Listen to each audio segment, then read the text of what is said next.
বঙ্গবন্ধু শেখ মুজিব ও জাতীয় চার নেতার মুক্তিযোদ্ধার খেতাব বাতিল করা হয়নি।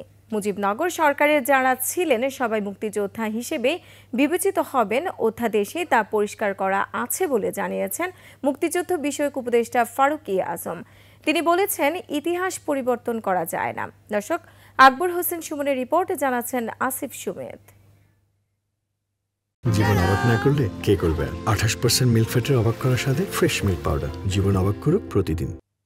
মুক্তিযুদ্ধে নেতৃত্বদানকারী হিসেবে বঙ্গবন্ধু শেখ মুজিবুর রহমান, জাতীয় চার নেতা সৈয়দ নজরুল ইসলাম, তাজউদ্দিন আহমদ, মোহাম্মদ মনসুর আলী ও আবুল হাসনাত মোহাম্মদ কামরুজ্জামান সহ মুজিবনগর সরকারের মুক্তিযোদ্ধার সনদ বাতিলের অধ্যাদেশ নিয়ে ভাসছে সমালোচনা।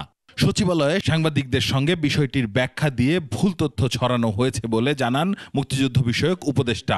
বলেন, মুজিবনগর সরকারের জনপ্রতিনিধি ও কর্মকর্তা কর্মচারীদের মুক্তিযোদ্ধার সনদ বাতিল করে সহযোগী মুক্তিযোদ্ধা করা হয়েছে।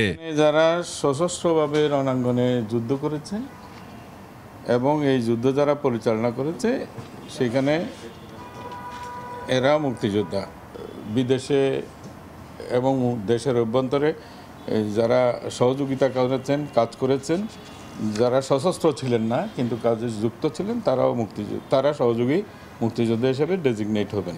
তিনি বলেন, বিতর্ক করতে নয়, মুক্তিযোদ্ধাদের দাবির প্রেক্ষিতে নতুন অধ্যাদেশ জারি করেছে সরকার, যেখানে বীর মুক্তিযোদ্ধা ও মুক্তিযুদ্ধের সহযোগী শ্রেণীবিন্যাস করা হয়েছে। মুজিবনগর সরকারের অধীনে যে সমস্ত বেতনদারী কর্মচারীরা ছিল তাদেরকে বলা হয়েছে সহযোগী, সরকারকে বলা হয়নি।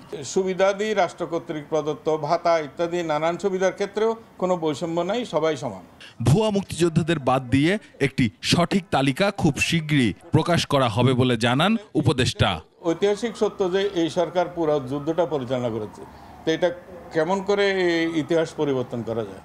আসিফ সুমিত, 21 টেলিভিশন, ঢাকা।